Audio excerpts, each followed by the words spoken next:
যে এমএলএ আপনার এলাকায় অত্যাচার করেছে, জুলুম করেছে, মিথ্যা করে কেস খাইয়েছে, তাদের বিরুদ্ধে থাকতে হবে, তাদের তাদের কোমরে লাঠি মেরে তাদের বের করে দিতে হবে, সে যেই হোক না কেন। যদি মমতা ব্যানার্জি মনে করে তোহা সিদ্দিকীকে খাসির বিরিয়ানি খাওয়াবো, চাপ খাওয়াবো, আর তিনি যদি মনে করেন যে তোহা সিদ্দিকীর কম মুসলমান জাতির গলায় পা দিয়ে লগড়াবো, ওই মমতা ব্যানার্জিকে আমি চাই না, আমি চাই না। যদি মা যদি একটা ছেলেকে খেতে দেয়, একটা ছেলেকে না খেতে দেয়, একটা ছেলেকে কাঁদায়, একটা ছেলেকে হাসায়, সে মা নাকি? সে মায়ের যোগ্য হতে পারবে না। মা যে হবে তার কাছে সব সমান।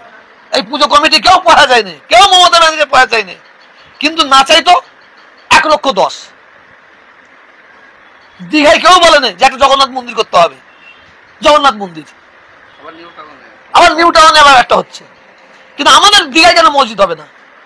আপনি জানেন হিটকো জমির উপরে 13টা মন্দির হয়েছে, দিচ্ছে না। তিনি দিচ্ছে না কেন? তিনি জানছে বাংলার মুসলমানরা বিজেপির ভয় আছে, এ সারারা আমাকেই ভোট দেবে, এই মাথায় ঢুকে আছে। আমলারা ঢুকিয়ে রেখে দিয়েছে, আমলারা ঢুকিয়ে রেখে দিয়েছে। কিন্তু মমতা ব্যানার্জির জানার দরকার আছে, মুসলমান এমন একটা জাত, মুসলমান এমন একটা জাত, যখন কোনো যুদ্ধে নামে ন্যায়ের জন্য, অন্যায়ের বিরুদ্ধে, যতক্ষণ না তারা সফল হচ্ছে, যুদ্ধের মাঠ থেকে ওঠে না। সেই সময়ের জন্য হয়তো মমতা ব্যানার্জিকে অপেক্ষা করতে হবে। উপযুক্ত বিজেপির ভয়। তাহলে উনি বলে ওয়াকফের যে বিরোধী আপনার প্রতিবাদ করতে দিল্লি যে করেন, এটা বাচ্চা ছেলেদের কথা না, এটা বাচ্চা ছেলেদের কথা। আব্বাস সিদ্দিকীকে শওকত যে ভাষায় কথা বলেছে, যে ভাষায় কথা বলেছে, মায়ের যদি দুধ খেয়ে থাকে এখানে আয়, তোর বাপ যদি জন্ম দিয়ে থাকে এখানে আয়, কথা বলেন না, যে ভাষায় কথা বলেছে শওকত, শওকত যে কথা বলেছে। কিন্তু এখানে আমরা বুবা হয়ে বসে আছি। শওকত যদি ওই আব্বাস ছাড়া পুরোপুরা কোনো পীর সাহেবের ছেলেদের এই ভাষায় কথা বলতো, শওকত যদি এই ভাষায় কথা বলতো, শওকত কেন, বাংলার কোনো মানুষ যদি ফুরফুরা পীর সাহেবদের এই ভাষায় কথা বলতো, জ্যান্ত কবর দিত, জ্যান্ত কবর দিত।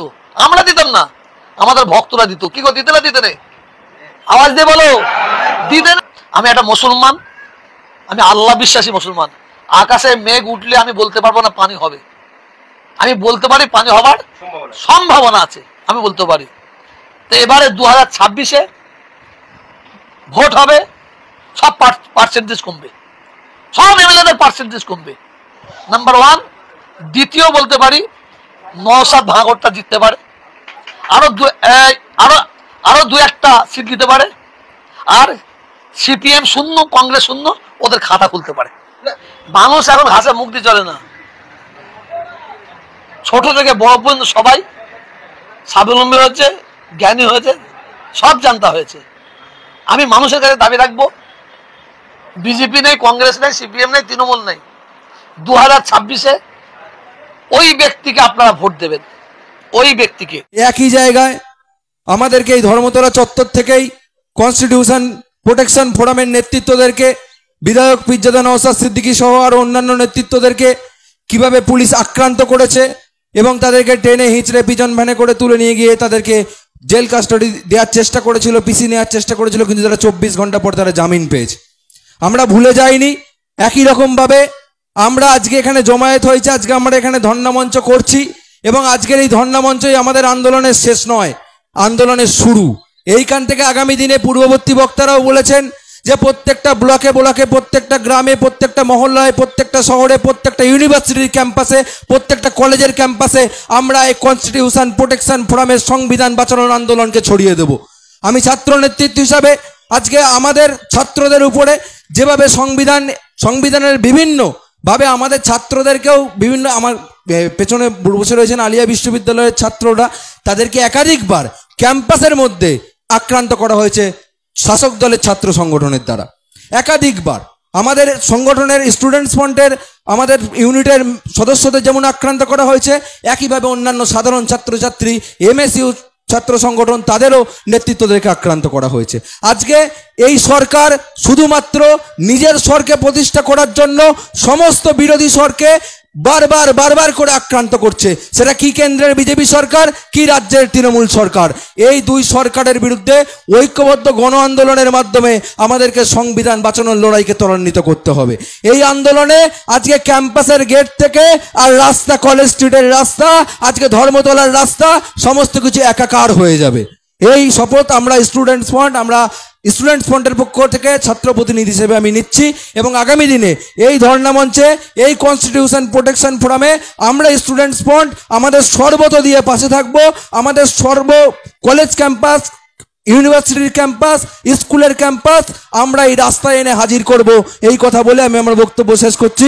সকলকে ধন্যবাদ। ইনকলাব জিন্দাবাদ। আজকে কনস্টিটিউশন প্রোটেকশন ফোরামের উদ্যোগে 3 দিনের এই ধর্ণা কর্মসূচিতে এই ফোরামের সম্মানীয় নেতৃবৃন্দ এবং আমার সামনে উপস্থিত যারা আমাদের রাজ্যের বিভিন্ন প্রান্ত থেকে আমাদের এই কর্মসূচিকে সফল করার জন্য প্রাকৃতিক দুর্যোগ উপেক্ষা করে যারা এসছেন, উপস্থিত হয়েছেন, আমাদের বক্তব্য শুনছেন, আরও বক্তারা আছে তাদের বক্তব্য শুনবেন, তাদের প্রত্যেককে সংগ্রামী অভিনন্দন। এবং আমাদের এই মাইকের আওয়াজ যতদূর পর্যন্ত যাচ্ছে প্রত্যেকের কাছে অনুরোধ করব আমাদের এই বক্তব্য আপনারা শুনবেন। এবং আমরা কনস্টিটিউশন প্রোটেকশন ফোরাম আপনাদের প্রত্যেকের কাছ থেকে এবং রাজ্যের সাধারণ মানুষের কাছ থেকে আমরা সমর্থনের জন্য আবেদন রাখলাম। আজকে হঠাৎ করে কনস্টিটিউশন প্রোটেকশন ফোরাম তৈরি করার প্রয়োজনীয়তা হয়ে পড়ল কেন, বা আজকে আমাদের এই ধর্ণা মঞ্চ করতে হলো কেন পড়েছে? আমাদের ভারতবর্ষের সংবিধানের ওপরে কেন্দ্রের বিজেপি সরকার এবং রাজ্যের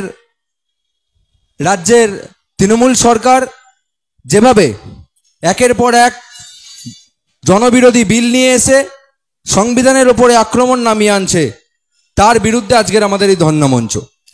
ওয়াকফ সংশোধনী আইন 2025 বাতিলের দাবিতে, ফেক SC/ST সার্টিফিকেট বাতিলের দাবিতে, পাশাপাশি যারা সত্যিকারের ST/SC তাদের যাতে সার্টিফিকেট দেওয়া হয় সেই দাবিতে আমরা এই কনস্টিটিউশন প্রোটেকশন ফোরামের পক্ষ থেকে ধর্ণা মঞ্চে উপস্থিত হয়েছি। আপনারা জানেন এর আগেও